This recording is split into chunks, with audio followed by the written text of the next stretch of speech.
बिना अधिक कष्ट उठाए जीवन के कठिन पथ पर घूमने का मेरा विलक्षण ढंग था।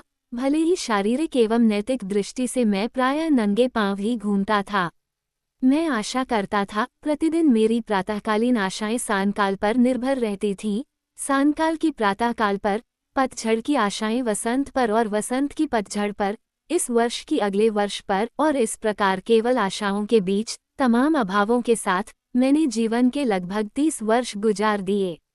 तो भी बाहर खुली हवा में मैंने आसानी से अपना ढाढ़स बंधाया, परंतु ड्राइंग रूम में मुझे हमेशा अपनी एडियों के सुन्न भाग के कारण दुखदायी रूप में मुड़ना पड़ता। वस्तुतः मेरे लिए यह एक अधिक कठिन साधना थी कि मैं दुर्गति के क्षणों में केवल दयालु शब्दों से ही ढाढ़स बंधा सकता था। हजारों व्यक्तियों की तरह मैंने भाग्य चंद्र पर आशाजनक दृष्टि डालते हुए इस दार्शनिक टिप्पणी के साथ संतोष किया कि जब समय आता है, सलाहकार भी आ जाता है। देहाती पादरी के विनीत सहायक के नाते, अल्प वेतन और बहुत कम सुविधाओं के साथ, गाली गलौज करने वाले गृहस्वामी के अधीन, नैतिक रूप से मलिन होते हुए, शराबी पादरी द्वारा जानबूझकर मूर्ख बनते हुए, मूर्ख और भद्र युवकों के बीच तथा घर की उन बेटियों के साथ जो गर्वीले कंधों वाली थीं, सुबह से रात तक मैं मिलने मिलाने में लगा रहता था। मुझे कोमलता एवं प्रसन्नता का अद्भुत अनुभव हुआ जब मेरे एक परिचित ने मुझे लिखा कि स्टॉकहोम में मेरे चाचा मर्चीट पी, जिसको मैं ठीक ठीक नहीं जानता था और जो अब मरने वाला था, ने रोग के आवेश में पारिवारिक प्यार से अपने निकम्मे भतीजे की बाबत पता किया। एक छोटी सी गठरी और लाखों बहुमूल्य आशाएं लिए कृतज्ञ भतीजे ने देहात में चलने वाली बहुत ही कष्टदायक गाड़ी में ऊपर नीचे हिलते हुए सफ़र शुरू कर दिया और हलचल मचाता राजधानी पहुंच गया। जिस सराय में मैं रुका वहां अपने लिए केवल थोड़े नाश्ते का ऑर्डर दिया, मामूली सा थोड़ी डबल रोटी और कुछ अंडे। मकान मालिक और एक मोटा भद्र पुरुष कमरे में इधर उधर घूम रहे थे। नहीं, मैं ये जरूर कहूँगा, मोटे भद्र पुरुष ने कहा, यह मर्चीट पी, जो परसों मर गया, भला पुरुष था। हाँ, मैंने विचार किया, एक भला पुरुष जिसके पास काफी धन था। सुनते हो मेरे मित्र, बेरे से क्या तुम मेरे लिए हिरन का मांस या वैसे ही कोई ठोस डिश ला सकते हो? सूप का एक कप लाना मत भूलना, सुनते हो? जरा जल्दी। हाँ, मेजबान ने कहा, ये काफी बड़ी राशि है। 6,000 पाउंड। समस्त संसार में कोई भी व्यक्ति 6,000 का स्वप्न नहीं देख सकता। 6,000 पाउंड, मैंने अपनी प्रसन्न आत्मा से दोहराया, 6,000। सुनते हो बेरा, जल्दी करो, मुझे 6,000। नहीं, मेरा मतलब है, एक गिलास शराब दो। और तुरही की हर ताल के साथ बार बार मेरे अंदर सिर से लेकर दिल तक गाया गया, 1,000, 6,000। हाँ, मोटे भद्र पुरुष ने कहना जारी रखा, क्या तुम विश्वास करोगे कि उधार की राशि में 180 पाउंड कटलटों के लिए और 1,000 पाउंड गैम्पन के लिए थे और अब उसके तमाम लेनदार अपने मुंह खोले मुस्तैदी से खड़े थे। घर में रखी सारी वस्तुओं का मूल्य मुश्किल से आधी पैनी होगा और घर के बाहर क्षतिपूर्ति के नाम पर केवल हवाखोरी के लिए गाड़ी थी। ओह, ये कुछ भिन्न ही है। सुनते हो जवान बेरा, यहाँ आओ, यह मांस, जूस और शराब पुनः ले जाओ, और सुनो, ठीक तरह से जांच लो कि मैंने इनमें से एक लुकमा भी नहीं खाया। मैं खा भी कैसे सकता था? प्रातः जब से मैंने अपनी आंख खोली है, खाने के सिवा कुछ किया है क्या? एक भयानक झूठ। और अब मुझे ख्याल आता है कि इस प्रकार के भोज के लिए खर्च करना अनावश्यक है, परंतु तुमने वास्तव में इसके लिए ऑर्डर दिया है। बेरे ने उत्तेजना की स्थिति में उत्तर दिया। मेरे मित्र, मैंने उत्तर दिया और अपने आप को कान के पीछे पकड़ा।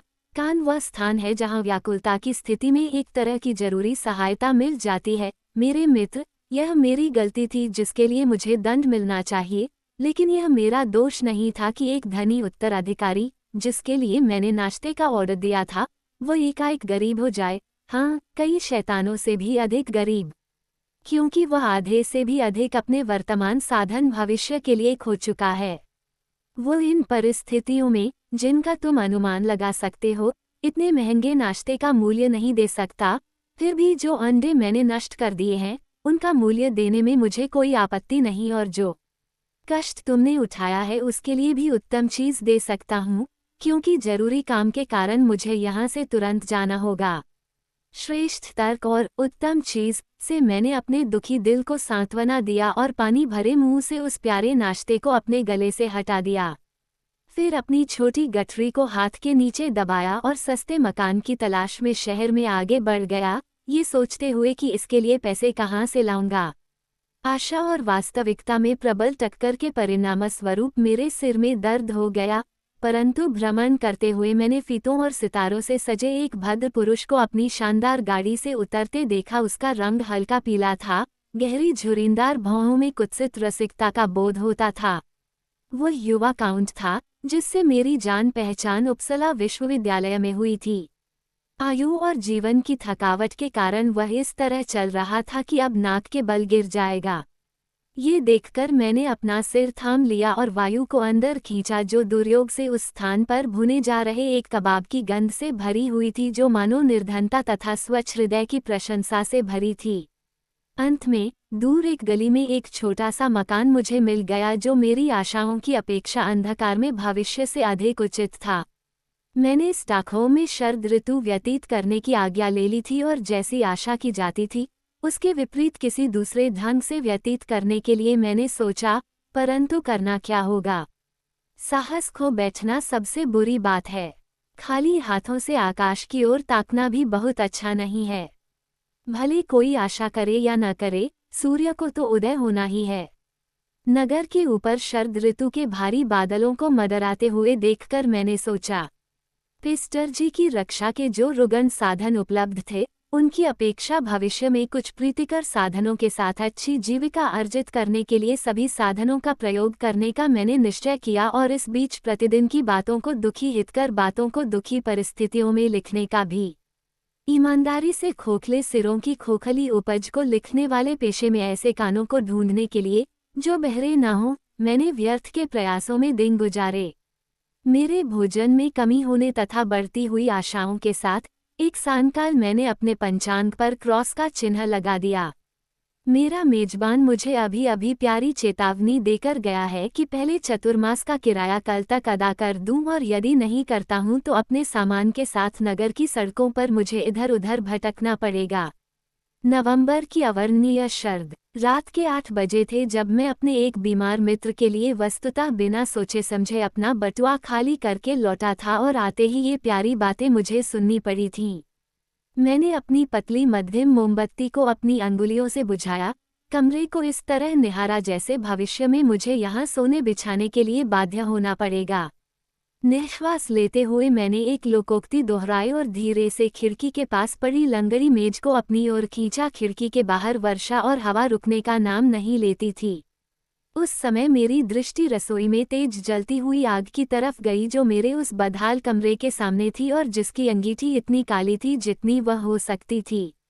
खाना बनाने वाले मर्द और औरतों के सामने वे प्रसन्नचित व्यक्ति थे जिनको वे खाना परोस रहे थे। मैंने गुप्त इच्छा से जलती आग के साथ खेलना चाहा। मैंने विचार किया कि लोहे के बर्तनों और तसले कड़ाहियों के बीच आग की चमक चिमटे को डंडे की तरह थामे अपने देदीप्यमान राज्य में महारानी की तरह खड़ी थी। एक मंजिल ऊपर खिड़की से, जिसको किसी ईर्ष्यालु पर्दे ने नहीं ढका था, मैंने तेज रोशन कमरे को देखा, जहां चाय की मेज, जिस पर प्याले और डबल रोटी की टोकरियां रखी थीं, के इर्द गिर्द कई परिवार बैठे थे। सर्दी और नमी से मेरा सारा शरीर थक गया। मैं नहीं कह सकता कि वह भाग, जिसको सामान रखने का गोदाम कह सकते हैं, कितना खाली था, परंतु ईश्वर भला करे। मैंने विचार किया कि वह सुंदर लड़की, जो मोटे भद्र पुरुष को चाय अमृत और श्रेष्ठ कीमती रस्क दे रही है और जो संतुष्टि के कारण सोफे से पीठ नहीं लगा सकता है, यदि अपना प्यारा हाथ थोड़ा बड़ा दे तो हजारों चुंबन मिल जाएं, मगर व्यर्थ।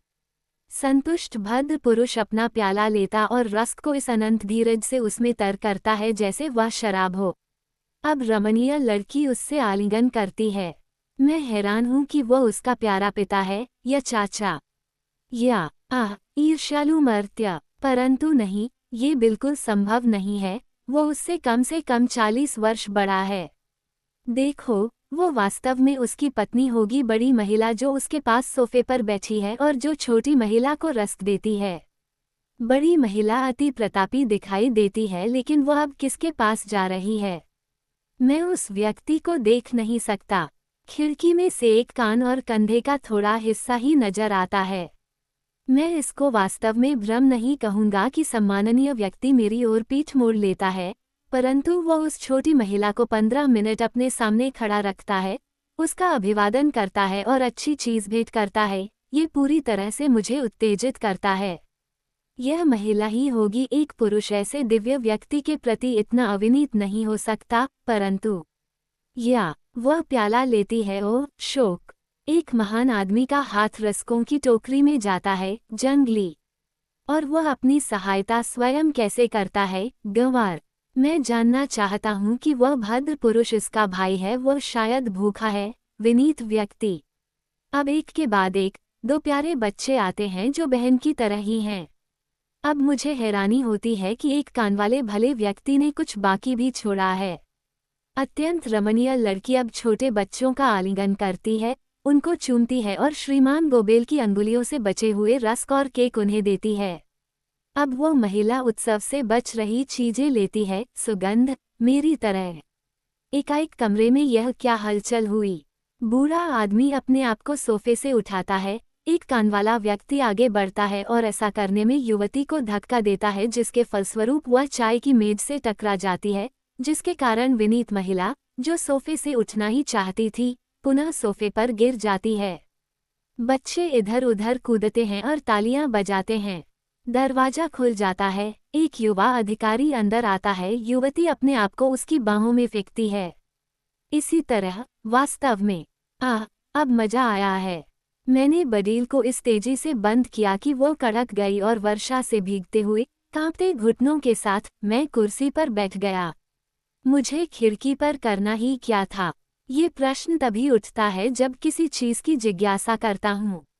8 दिन पहले ये परिवार गांव से मेरे सामने वाले सुंदर मकान में आया था, और अभी तक मुझे नहीं सूझा कि मैं पता करूं कि वे कौन लोग हैं और कहां से आए हैं।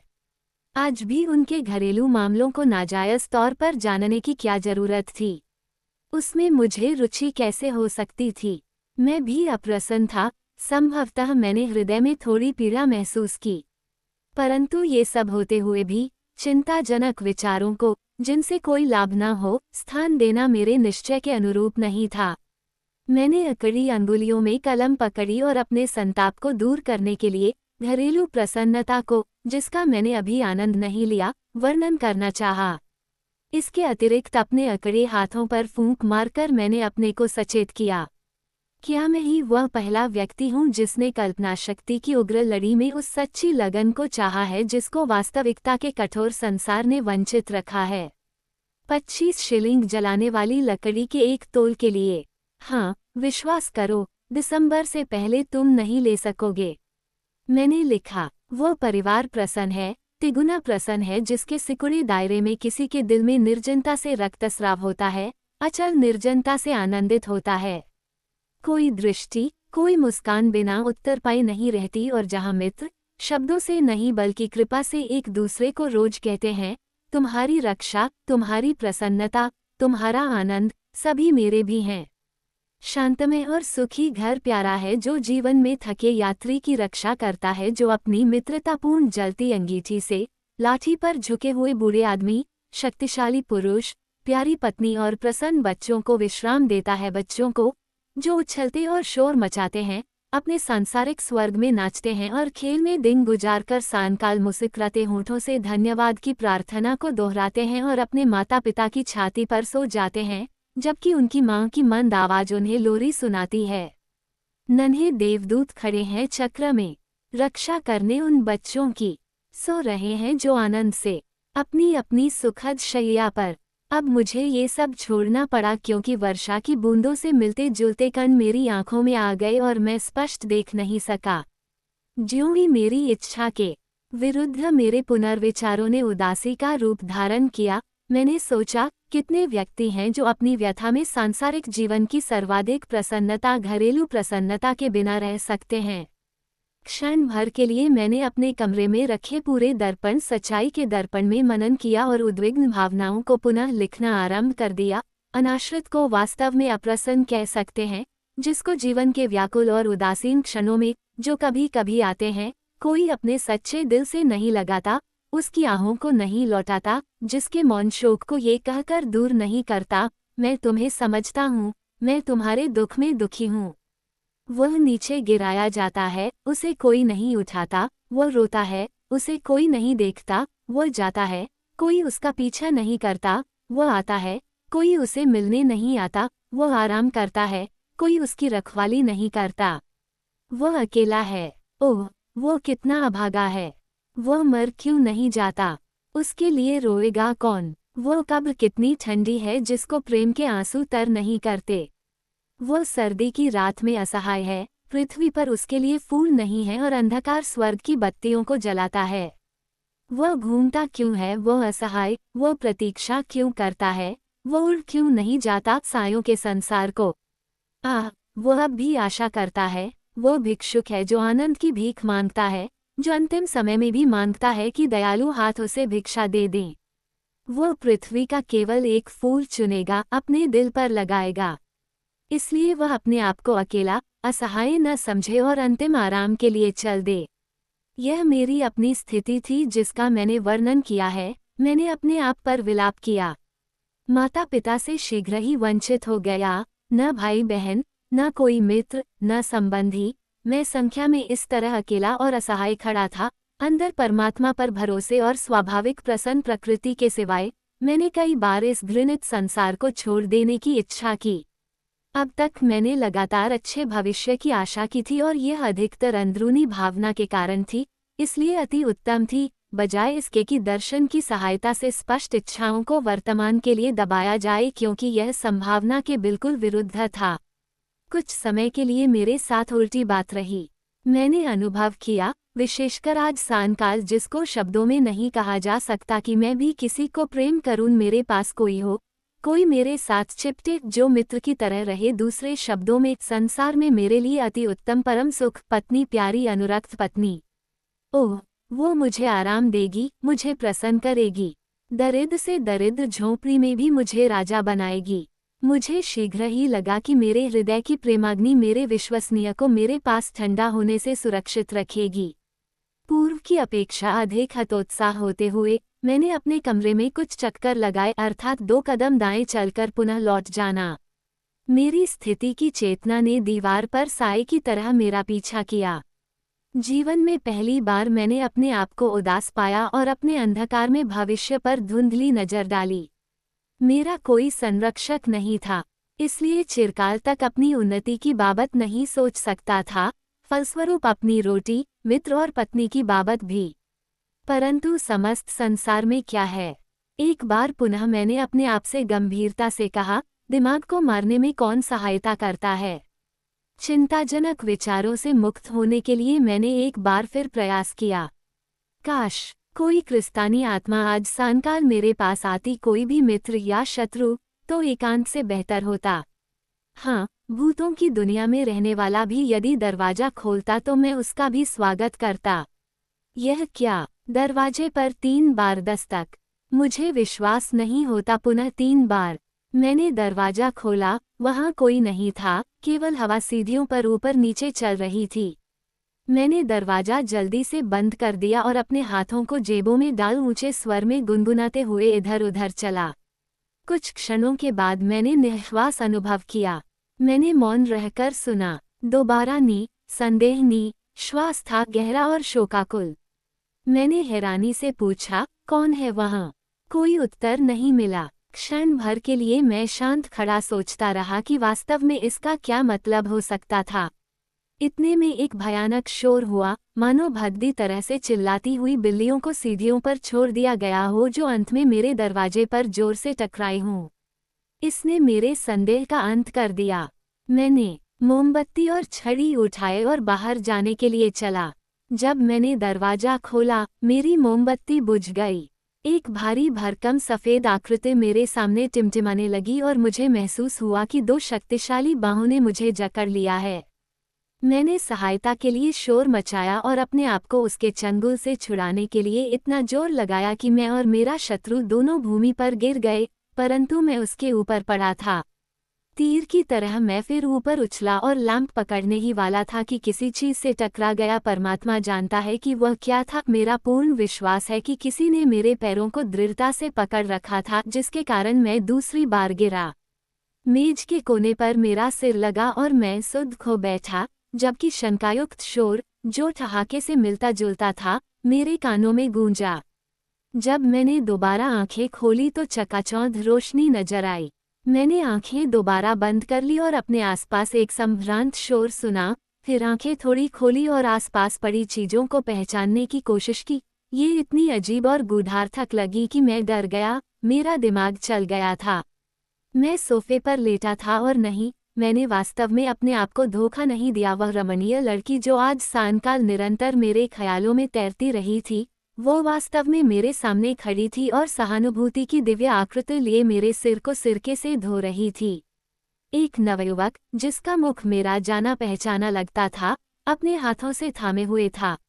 मैंने उस मोटे आदमी को, एक पतले दुबले को, महिला को एवं बच्चों को देखा और दूर संधि प्रकाश में चाय की मेज की दिव्य जगमगाहट भी देखी। संक्षेप में, मैंने अपने आप को उस परिवार में पाया जिसके प्रति 1 घंटा पहले सहानुभूतिपूर्वक विचार किया था। जब मैं पूरी तरह चेतन हो गया तो नवयुवक ने कई बार फौजी गर्मजोशी से मेरा आलिंगन किया। तुम मुझे अब नहीं जानते। ज्यों ही मेरे शरीर और आत्मा को सख्त होते देखा, वह क्रोध से चिल्लाया, क्या तुम अगस्त डी को भूल गए हो, जिसके जीवन को अपनी जान खतरे में डालकर कुछ समय पहले तुमने बचाया था? ये देखो, मेरे पिता, मेरी माँ, मेरी बहन विल्मा। मैंने उसका हाथ दबाया और उसके माता पिता से आलिंगन किया। मेज पर मुक्का मारते हुए अगस्त का पिता चिल्लाया, और चूंकि मेरे बेटे की जान बचाई है और तुम अत्यंत ईमानदार और अच्छे व्यक्ति हो, दूसरों को खिलाने के लिए स्वयं भूखे रहते हो, इसलिए तुम्हें वास्तव में श्रेष्ठ पुरुष माना जाएगा। हाँ, तुम पादरी बनोगे, मैं कहता हूँ और पूरा विश्वास रखता हूँ, समझे न? काफी देर तक मैं समझ नहीं पाया, सोच नहीं पाया और बोल भी नहीं पाया। बातों बातों में जब स्पष्ट भी हो गया, फिर भी मैं स्पष्टता से समझ नहीं पाया, सिवाय इसके कि वो विल्मा नहीं थी। विल्मा अगस्त की बहन थी। वह आज सायंकाल नौकरी की यात्रा से लौटा था, जिसके दौरान बीती गर्मियों में मैंने उसे जवानी की आग और उत्साह की अधिकता के खतरे से बचाने का शुभावसर प्रदान किया था। उस घटना के बाद मैं उससे नहीं मिला था। उससे पहले उससे क्षणिक जान पहचान हुई थी, विश्वविद्यालय में भाईचारा हुआ और उसके बाद वह मुझे भूल गया। उसने जवानी के उबलते जोश में, मेरी बाबत जानते हुए या न जानते हुए, उस घटना को अपने परिवार को बताया। पिता, जिसको जीवनदान मिला था, जिसका मुझे बाद में पता चला। खिड़की में से मेरी छोटी मेज की बाबत उसने टिप्पणी की थी और बेटे की प्रार्थना पर वो मुझे गरीबी से उठाकर अच्छे भाग्य के शिखर पर बैठाने के लिए तैयार हो गया। अगस्त ने विभोर होकर मेरे सौभाग्य की घोषणा उसी समय कर दी और मजाक में डूबकर मेरी सीढ़ियां इस प्रकार समाप्त की कि मेरी कनपटी पर खतरनाक न सही, एक भारी चोट लगी और मैं अचानक सड़क पार करके गहरे अंधकार से चमकीली रोशनी में आ गया। अच्छे नौजवान ने अपनी लापरवाही के लिए 1000 बार क्षमा मांगी और मैंने 1000 बार उसे विश्वास दिलाया कि इतनी छोटी सी चोट के लिए बार बार क्षमा मांगने का कष्ट नहीं करना चाहिए। और वास्तव में जीना गुलमेहंदी है, जिससे इस न दिखाई देने वाले घाव की बजाय बड़ा घाव भी हो सकता था।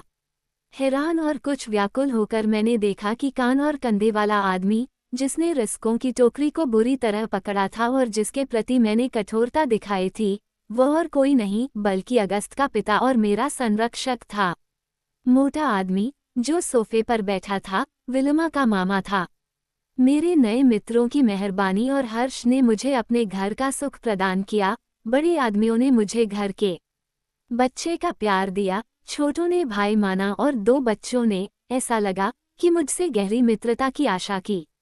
विल्मा के सुंदर हाथों से 2 कप चाय लेने के बाद, जिन्हें लेने से मैं डरता था, अचेत अवस्था में अपने विशिष्ट संरक्षक से अधिक रस्क लेकर मैं जाने के लिए आज्ञा लेता हुआ उठा।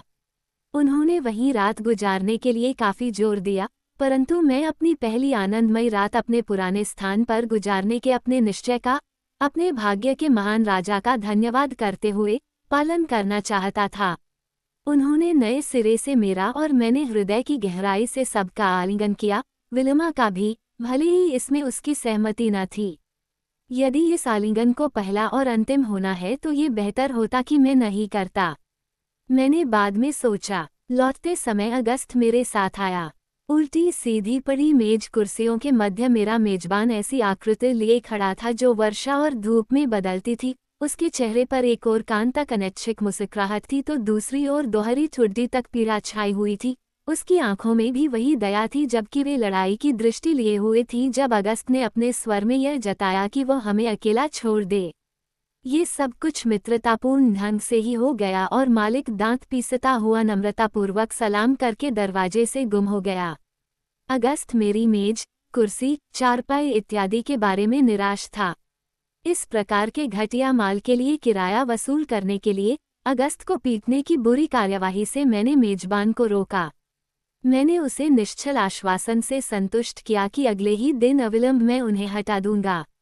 परंतु उसे बता देना, अगस्त ने प्रार्थना की _ पूर्व इसके कि तुम उसे पैसे दो। वह चांडाल है, सूदखोर और धोखेबाज है, अथवा यदि तुम चाहो तो मैं। नहीं, परमात्मा हमारी रक्षा करे। मैंने समझाया, चुप रहो, मुझे केवल प्रबंध करने दो। जब मेरा युवा मित्र चला गया तो मैं कई घंटों तक अपने भाग्य के परिवर्तन के बारे में सोचता रहा और परमात्मा का धन्यवाद किया। मेरे विचार पादरी के घर का भ्रमण करने लगे और ईश्वर जानता है कि किन मोटे गाय बैलों को, किन फूल फलों और सब्जियों के साथ आनंदपूर्ण भूखंड में मैंने अपनी आत्मा को नए स्वर्ग के वातावरण में देखा जहां मेरी पत्नी मेरे हाथों का सहारा लिए मेरे साथ घूमती है। असंख्य प्रसन्न और भद्र लोगों के समूह को गिरजा से निकलते हुए देखा जहां मैंने उपदेश किया था। अपनी प्यारी जाति का हृदय की गर्मी और जोश के साथ बपतिस्मा किया, उन्हें प्रणाम किया और आराम पहुंचाया और केवल अंत्येष्टि को भूल गया। प्रत्येक विनीत पादरी जिसने आजीविका ग्रहण की है, प्रत्येक मर्त्य, विशेषकर संबंधियों की इच्छा ने अचानक ही साथ दिया है। वे मेरी स्थिति का चित्र आसानी से देख सकते हैं। अंततः रात को ये सब किसी आवरण की तरह मेरी आंखों के सामने डूब गया। मेरे विचार शनयः व्याकुलता से घिरने लगे और हर ओर अद्भुत चित्र दिखे। मैंने गिरजे में अच्छी ऊंची आवाज में प्रवचन किया और लोग सोते रहे। प्रार्थना के बाद लोग गाय बैलों की तरह निकले और जब मैं उनको डांटता तो मेरे विरुद्ध डिकारते।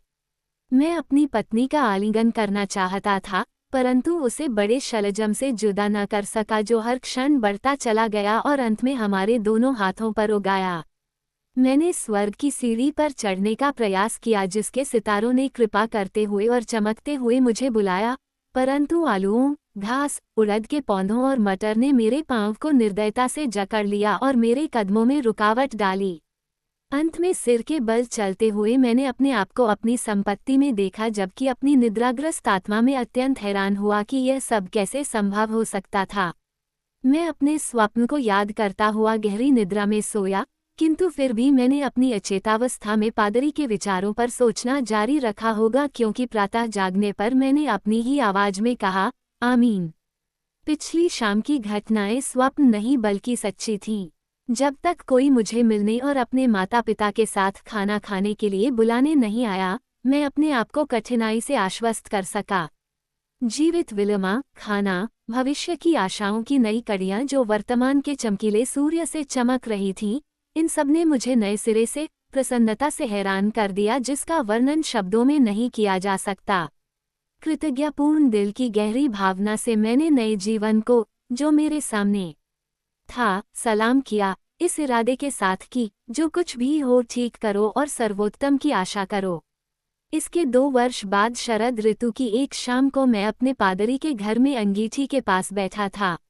मेरे पास ही मेरी प्यारी पत्नी मधुर विलमा बैठी बुनाई कर रही थी। आगामी रविवार को प्रचार के लिए दिए जाने वाला धर्मोपदेश मैं उसे सुनाने वाला था, जिससे अपनी मानसिक उन्नति की आशा करता था। जब मैं पन्ने पलट रहा था तो एक ढीला कागज उनमें से नीचे गिरा। ये वही कागज था जिस पर 2 वर्ष पूर्व उस शाम को, जब मैं कठिन स्थिति में था, अपने विचार लिखे थे। उसे अपनी पत्नी को दिखाया। उसने पढ़ा, आंखों में आंसू भरकर मुस्कुराए और कपटी सूरत, जो मुझे अच्छी लगती थी, के साथ कलम उठाए और उसी कागज की दूसरी ओर लिखा, लेखक अब ईश्वर को धन्यवाद है, वो विवरण दे सकता है जो पहले विवरण से पूरी तरह उलट होगा और जो कभी अंधेरे क्षणों में ऐसे अभागे व्यक्ति के लिए था जैसा वह तब था। अब वह अकेला नहीं है, न ही त्यागा गया है। उसके मौन विश्वासों का उत्तर दिया जाता है, उसके गुप्त दुख पत्नी द्वारा बांटे जाते हैं जो विनम्रता से उसे समर्पित है। वह जाता है तो पत्नी का दिल पीछा करता है, वो लौटता है तो मुस्कुराहट के साथ उसे मिलती है। उसके आंसू अनदेखे नहीं बहते, वे उसके हाथ से पोंछे जाते हैं और उसकी हंसी पुनः उसकी हंसी में मिल जाती है। उसकी भौं में पिरोने और रास्ते में बिछाने के लिए वह फूल इकट्ठे करती है। उसकी अपनी अंगीठी है, मित्र उसके प्रति समर्पित हैं और जिनका कोई नहीं है उन्हें अपना संबंधी मानता है। वह प्रिय है, उसे प्यार किया जाता है। वह दूसरों को प्रसन्न करके स्वयं प्रसन्न होता है। मेरी विलमा ने वास्तव में वर्तमान को सच्चाई के साथ पेश किया और ऐसा लगने लगा कि वसंत ऋतु के सूर्य की किरणों की तरह प्रसन्न और मधुर भावनाओं से उत्तेजित होकर मैं आगे के लिए अपनी छोटी आशाओं के समुदाय को भविष्य के साथ बांध दूंगा। मैं ये भी आशा करता हूँ कि अगला रविवार मेरा धर्मोपदेश सुनने वालों के लिए लाभकारी रहेगा यदि हठी लोग सोते भी रहते हैं। मैं आशा करता हूँ कि नहीं यह और नहीं इससे बड़ी या कम अप्रियता जो मुझे हो सकती है वो मेरे हृदय में जाकर मेरी शांति को क्षुब्ध कर सकती है। मैं अपनी विलमा को जानता हूँ और विश्वास के साथ अपने आप को भी जानता हूँ और दृढ़ आशा रखता हूँ कि मैं उसको प्रसन्न कर सकता हूँ। सुंदर फरिश्ते ने मेरी आशा बढ़ाई है कि हमारे प्रसन्न परिवार में शीघ्र ही एक जीव की बढ़ोतरी होगी। मैं आशा करता हूँ कि भविष्य में परिवार और भी बढ़ेगा। अपने बच्चों के लिए मेरे हृदय में सब प्रकार की आशाएं हैं। यदि मेरे यहाँ लड़का होता तो मुझे आशा है कि वो मेरा उत्तराधिकारी बनेगा। यदि लड़की होती है, फिर यदि अगस्त प्रतीक्षा करे, परंतु मेरा ख्याल है कि वो विवाह करने वाला है। मैं आशा करता हूँ कि अपने धर्मोपदेशों के लिए समय रहते ही प्रकाशक ढूंढ लूंगा। मैं अपनी पत्नी के साथ 100 वर्ष जीना चाहता हूँ। हम अर्थात विलमा और मैं आशा करते हैं कि इस बीच हम अपने अनंत आंसू खुश्क कर लेंगे और पृथ्वी के बच्चों की भांति जितनी आज्ञा हुई कम से कम बहाएंगे। हम एक दूसरे के बाद नहीं जिएंगे। अंत में सदा आशा करने की आशा करते हैं और जब समय आए कि अनंत संशय की साफ रोशनी के सामने हरी पृथ्वी की आशाएं लुप्त हो जाएं, तब हम आशा करें कि परमपिता परमात्मा हमारे सुशोभित और आशावान बच्चों पर अपने आशीर्वाद की वर्षा करें।